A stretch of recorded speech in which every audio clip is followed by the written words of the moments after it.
भूमिका। विज्ञान ने मानव को कई तरह की सुविधाएं प्रदान की है, याद रखेंगे सभी बच्चे। इन्हीं सुविधाओं के क्रम में रेल का आविष्कार भी मानव जीवन के लिए बहुत अधिक लाभदायक सिद्ध हुआ है, याद रखेंगे सभी बच्चे। क्या बोला है कि रेल का जो आविष्कार है वो मानव जीवन को फायदा पहुंचाने के लिए सिद्ध हुआ है। यात्रा का उत्तम साधन, आप यहाँ बताओगे कि किस तरीके से रेलगाड़ी एक यात्रा का उत्तम साधन है।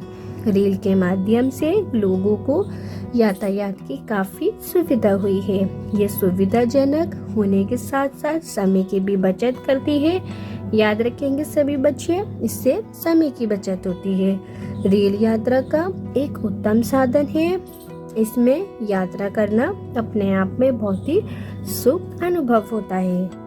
सभी बच्चे बहुत ध्यान से सुनेंगे। अब आप रेल यात्रा के बारे में लिखेंगे। रेल में यात्रा करना एक सुखद तथा श्रेष्ठ अनुभव है। अनुभव मतलब बच्चों एक्सपीरियंस। ये अनुभव उस समय दोगुना हो जाता है जब हम किसी पर्यटन स्थल या तीर्थ स्थल पर जाते हैं, याद रखेंगे सभी बच्चे। इसके बाद आप लोग प्लेटफॉर्म का दृश्य बताएंगे।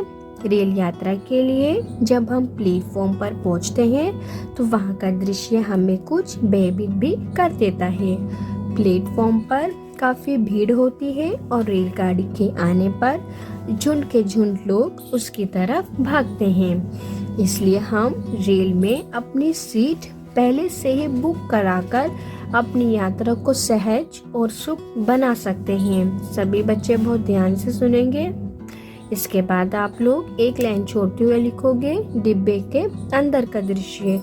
रेल के डिब्बे में हमें अपना पूरा समाज चलता दिखाई देता है। कोई सीट पर आराम से बैठा होता है तो कोई जमाइयाँ ले रहा होता है। कुछ लोग सोने के बर्थ पर चढ़कर लेट जाते हैं तो कुछ गप्पे मार रहे होते हैं। रेल का चलना, अब आप रेल के चलने के बारे में लिखोगे। रेल धीरे धीरे चलना प्रारंभ मतलब शुरू करके अपनी गति पकड़ लेती है, याद रखेंगे सभी बच्चे। बाहर देखने पर लगता है कि जैसे चीजें पीछे छूटती जा रही हैं। रेल जब सीटी बजाती हुई नई नई जगहों से गुजरती है तो उन्हें देखकर मन आनंद से भर उठता है। एक दूसरे से बातचीत करते तथा खाते पीते हम अपने गंतव्य की ओर बढ़ते जाते हैं। इसके बाद आप लोग लास्ट में उपसंहार लिखोगे। जैसे यहाँ लिखा गया है, रेल में की गई यात्रा हमें कई रोचक अनुभवों से परिचित करती है, याद रखेंगे सभी बच्चे।